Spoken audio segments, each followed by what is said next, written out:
Autre sujet majeur de cette loi climat et résilience, c'est évidemment le logement et puis tout ce qui est en lien avec le bâtiment.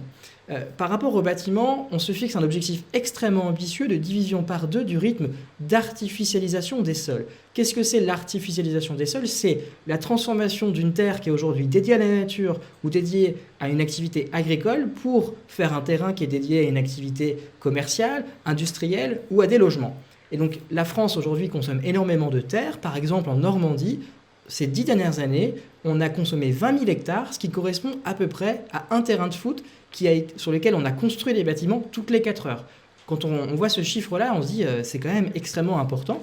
Et donc, pour mettre un peu un frein à cette logique d'artificialisation, on va demander à chaque échelon, donc à l'État, aux régions et aux communes, de diviser par 2 l'artificialisation des sols pour vraiment limiter cette artificialisation et cette création de nouveaux bâtiments qui empêchent à notre terre de respirer et d'aspirer de l'air et d'avoir la nature qui prolifère, avec un objectif de long terme qui sera fixé aussi pour faire en sorte qu'on arrête d'artificialiser complètement les sols, mais là c'est plutôt à horizon 2040 et 2050.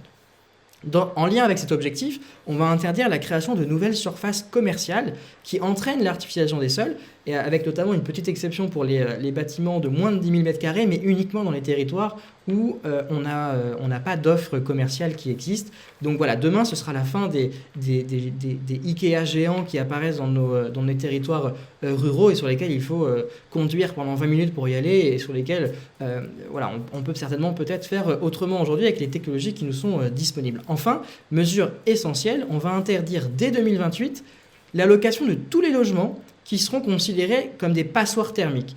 Donc, ce qui, en termes techniques, correspond aux classes F et G. C'est 5 millions de logements qui correspondent à cette catégorie de classification, dont 1,7 million de personnes qui en sont locataires. Et donc, à partir du moment où on interdit leur location en 2028, il est évident que ça va forcer les propriétaires à agir pour faire en sorte de rénover ces bâtiments, pour être sûr de ne pas perdre leurs produits et leurs produits d'épargne. Et donc, ça va vraiment être un élément extrêmement incitatif pour vraiment se débarrasser des passoires thermiques les plus énergivores de notre pays. Donc c'est un élément qui est absolument fondamental, sachant que dès 2023, l'ensemble de ces bâtiments qui sont des passoires thermiques ne pourront plus voir leur loyer augmenter. Vous savez que chaque année, les loyers augmentent peu ou prou en fonction de l'inflation, et donc tous les bâtiments qui seront des passoires thermiques ne pourront plus avoir accès à ça. Encore là une fois, pour inciter les propriétaires à rénover leur logement, pour faire en sorte qu'on puisse économiser du CO2.